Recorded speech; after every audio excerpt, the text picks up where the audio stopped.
Good day and welcome to another edition of the Military and Foreign Affairs Network. I'm your host, the voice of reason. So, in today's Horn of Africa report covering the ongoing civil war inside of Ethiopia, specifically the continued fighting inside of the Tigray region, and coverage of Operation Alula. Operation Alula continues full steam ahead.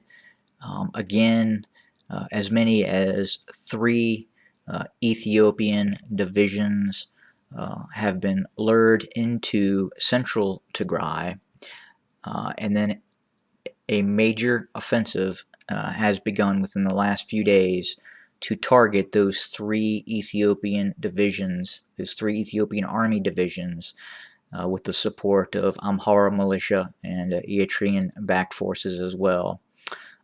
Have been attacked rather significantly. We will probably not see a rapid advance of the Tigrayan Defense Forces towards other objectives inside of the Tigray region, as again, the TDF is not a motorized formation, but again, this operation is successful because the Ethiopian army actually entered central Tigray, and that placed them in a predicament where the TDF was then able to, in some cases, completely envelop these division-sized formations and are now in the process of destroying them. And the fighting, again, is reported as incredibly intense, with possibly thousands of casualties being reported. It would appear that the Ethiopian army and its Amhara militia allies are taking the brunt of the casualties. Again, some of these formations are in fact not very motivated, not at all wanting to be in the region, and have been in the region for some time now, taking casualties. So in many cases, we are seeing some of these units, in fact, break on contact, and then later are then picked up and captured, basically wandering the wilderness of the Tigray region. But the situation right now is incredibly precarious for the Ethiopian army.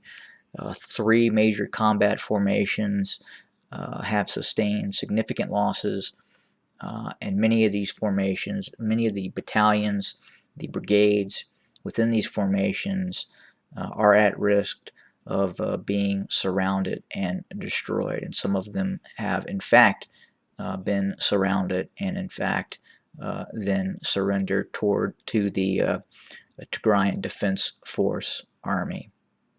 In other news, it would appear that with the elections in Ethiopia, Ethiopia is looking more towards becoming a closed society, much like what has happened inside of Eritrea. And as Abiy Ahmed becomes closer with Isaias Afwerki and that totalitarian regime, you can look for Ethiopia to implement policies that are in fact occurring inside of Eritrea. And there are now some visa restrictions occurring inside of Ethiopia that would appear that that country is on its way to becoming a semi-closed society, as a totalitarian regime looks to take power within Addis Ababa. We will continue to follow the situation as events occur. Have a great day, everybody.